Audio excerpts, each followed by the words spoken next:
Le 10 mai est arrivé et l'enfer a éclaté. Très tôt le matin, j'étais à Metz et la ville fut bombardée par des obus toutes les 3 ou 4 minutes ouest. Et nous avons été évacués sur Portsmouth de Saint-Nazaire. Mais vous savez, tout s'est passé très vite parce que personne ne s'attendait en juin 40 de voir le front s'écrouler comme il s'est écroulé.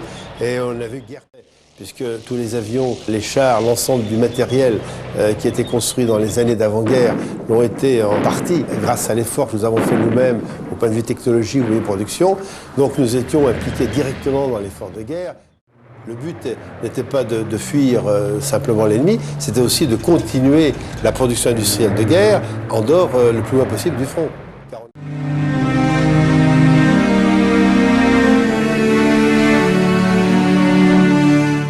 Pétain s'est adressé à l'ennemi.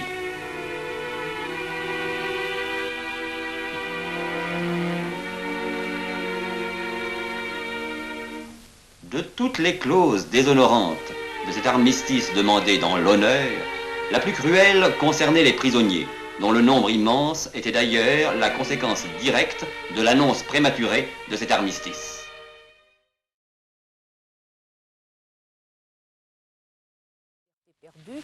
L'honneur, le bon sens, l'intérêt supérieur de la patrie commandent à tous les Français libres de continuer le combat là où ils seront et comme ils pourront.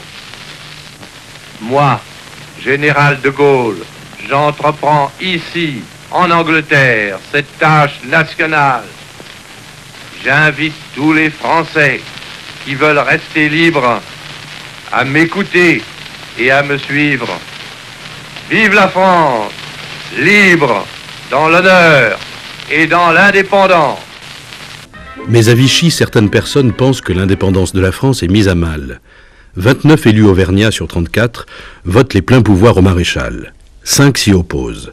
Parmi eux, Paul Bastide, député du Cantal, ose défier le maréchal Pétain avec 27 autres élus de la Chambre des députés qui entendent créer un gouvernement provisoire au Maroc. Ils seront malheureusement arrêtés. C'est la fin d'un régime démocratique qui avait comme emblème liberté, égalité, fraternité. Dans son discours à Londres, le général de Gaulle dit « Aujourd'hui, le 27 août 1940, je cite à l'ordre de l'Empire le territoire du Tchad pour les motifs suivants. Sous l'impulsion de ses chefs, le gouverneur Félix Eboué et le colonel Marchand, le Tchad a montré qu'il demeurait par excellence une terre de Français. » Petit-fils d'esclave de Guyane, Félix Eboué offre à la France libre son premier territoire libéré. Il devient en 1941 le premier résistant à être condamné à mort par contumace par la cour martiale de Gannat en Auvergne. Instituteurs et professeurs s'érigent en porte-parole de la démocratie dans les lycées.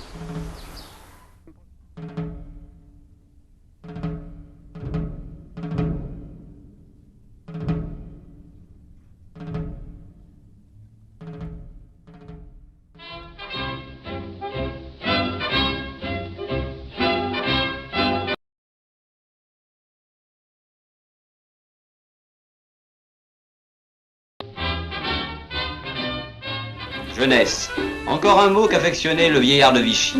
Et sans doute, dans cette vie rude des camps, y avait-il eu depuis la défaite... En France, la jeunesse est astreinte à un service paramilitaire par le biais d'activités sportives et d'utilité publique. Sous l'impulsion du maréchal Pétain, les chantiers de jeunesse voient le jour. Toutes les catégories sociales s'y côtoient. Ces prisonniers qui rentrent constituent l'avant-garde d'une relève qui commence.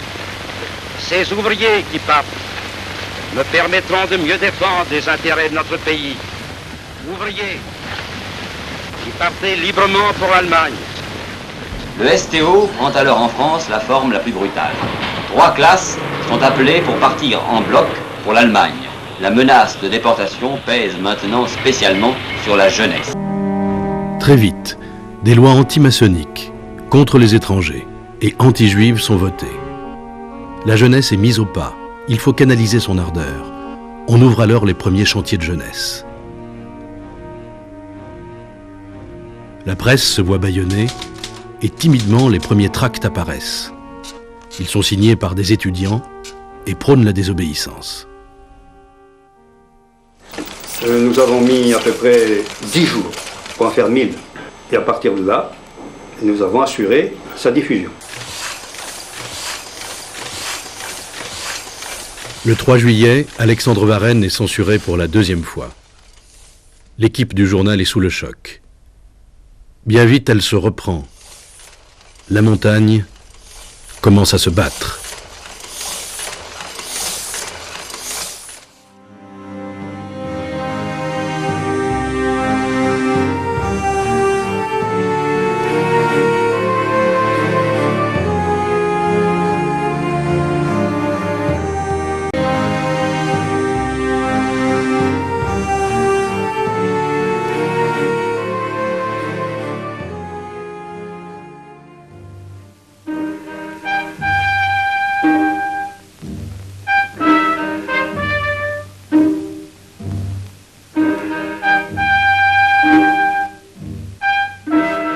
Beaucoup de camarades comme moi ont été mortellement choqués lors de la poignée de main entre le maréchal Pétain et Hitler. À ce moment-là, j'étais très enragé de voir la France battue, de voir Paris occupé par les Allemands.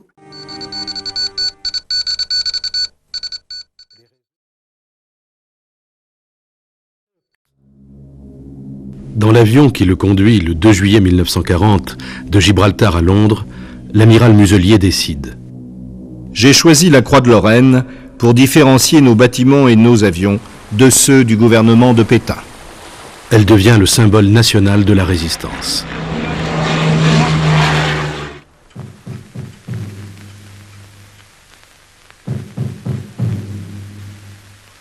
Ici Londres.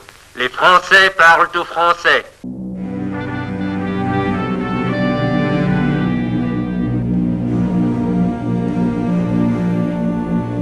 Le 1er janvier 1942, Jean Moulin est envoyé par le général de Gaulle pour organiser la résistance sur tout le territoire français. Le premier rendez-vous est fixé à Lyon avec les responsables de la zone libre. La résistance met en place une armée secrète.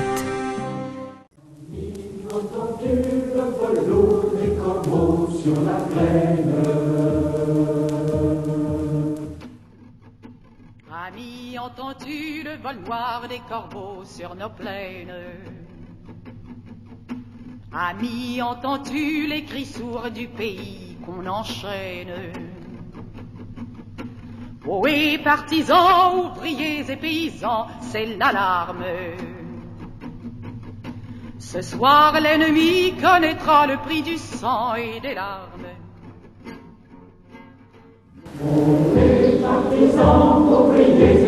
Moi, je suis parti dans le maquis au mois de février 1943. C'est-à-dire, le maquis n'était pas encore formé. J'étais dans une ferme qui a bien voulu me recevoir. 1 mois et demi plus tard, Timeux est venu me rejoindre. C'est à ce moment-là qu'on a commencé à former le premier maquis au Luzet. Le groupe de maquis a été porté au mois d'avril, au mois de mai, à une quinzaine. Au début, nous ne faisions rien. Et au bout de 8 ou 10 jours dans les bois, on avait commencé à faire des petites cabanes en branches. On appelait ça les cagnards, où on s'abritait la nuit. Mais dans la journée, on tournait, on retournait. Les esprits s'échauffaient. Il a fallu faire quelques petits coups de main chez des collaborateurs. Prendre un cochon par-ci, prendre du fromage par-là. Hein? Puis ensuite, aller chercher des vêtements dans les chantiers de jeunesse. Veuillez tout d'abord écouter quelques messages personnels. Un ami sort de l'ombre à ta place. Demain, du sang noir séchera au grand soleil sur les routes. L'émotion était quand nous avons entendu l'avion et quand on a vu ouvrir la trappe en dessous, cette lumière dans le ciel et les conteneurs, les parachutes, on les voyait à peine. C'était la nuit. On était un peu tous émotionnés parce que c'était la première fois qu'on voyait un parachutage et on n'était pas sûr que ce soit des avions français ou anglais, que ce soit des avions allemands, vous comprenez. On était sur le qui-vive. Puis quand on s'est approché des parachutes, on a vu que c'était vraiment des Anglais qui nous parachutaient.